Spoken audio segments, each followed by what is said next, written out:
2020 has brought mass change around the world. Schools have closed, businesses have collapsed, and loved ones have been lost. However, in a strange way, 2020 has actually improved the quality, certainly in my life, and of those around me. Let me explain.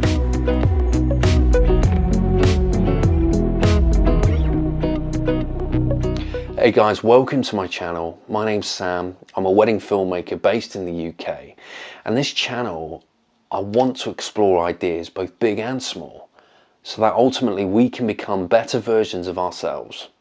Today I wanted to share my experience on why 2020 has brought with it a huge silver lining. As a kid, I remember each summer holiday feeling like an eternity. We embraced every moment, basking in the sun, playing with our friends, and not really having a care in the world. Yet as we get older and become adults, the realities of the big wide world hit home.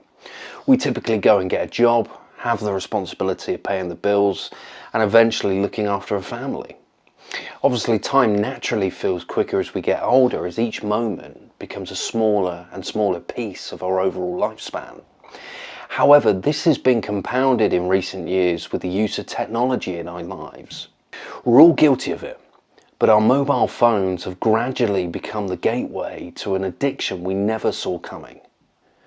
We are typically working much longer hours than we used to, and we're conditioned to believe that in order to tell ourselves that we're living the best life, we have to buy and consume more. More clothes, more travel, more technology, and yet the cycle continues, but to what detriment? Strangely, at the start of 2020, I promised myself that I would slow life down and declutter, to spend more time with the people who mean the most. It's quite scary for me to think how quickly that opportunity came to be a reality. I remember just before we were put into lockdown, sat next to my dad at his hospital bed. For me, it was heartbreaking, as growing up, he was my hero.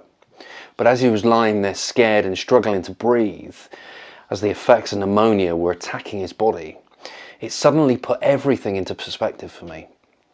Life is really short if you're not paying attention. Over the coming weeks and months, my dad fortunately began to improve. And as the nation was grounded into lockdown at the end of March, I, like most of us, sat at home not quite sure what to make of it all. Do we look at it as a mini holiday? How are we meant to homeschool our 7-year-old whilst dealing with a newborn? I have to say, those first few weeks, whilst everyone was climbing over each other for toilet rolls and pasta, I resorted to clearing the wine and chocolate aisles and binging on Instagram and Netflix. Anyone who knows me will say that I'm a pretty optimistic person. However, after a month or so, I was struggling. The novelty wore off. I was gaining weight and getting increasingly anxious and consumed by the news reminding us how terrible the situation is. The truth is, the bricks forming the life that we knew have been torn down in an instant. We can't go outside, we can't see the people important to us. Some of us have had the trauma of losing loved ones. Some of us have lost our jobs. Some of us have experienced acute mental health challenges. It really is like something you would expect to see in a Hollywood blockbuster.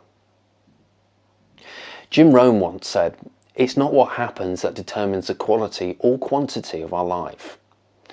And the reason is because what happens to about everyone. But it's what you choose to do about it. I heard this quote years ago, but it resonated with me like never before. It made me begin to look at things differently. I realised that amongst all of this, our ability to be present has never been more acute. During this pandemic, we've had to adapt our working practices. We've been forced to actively focus on our physical and mental health.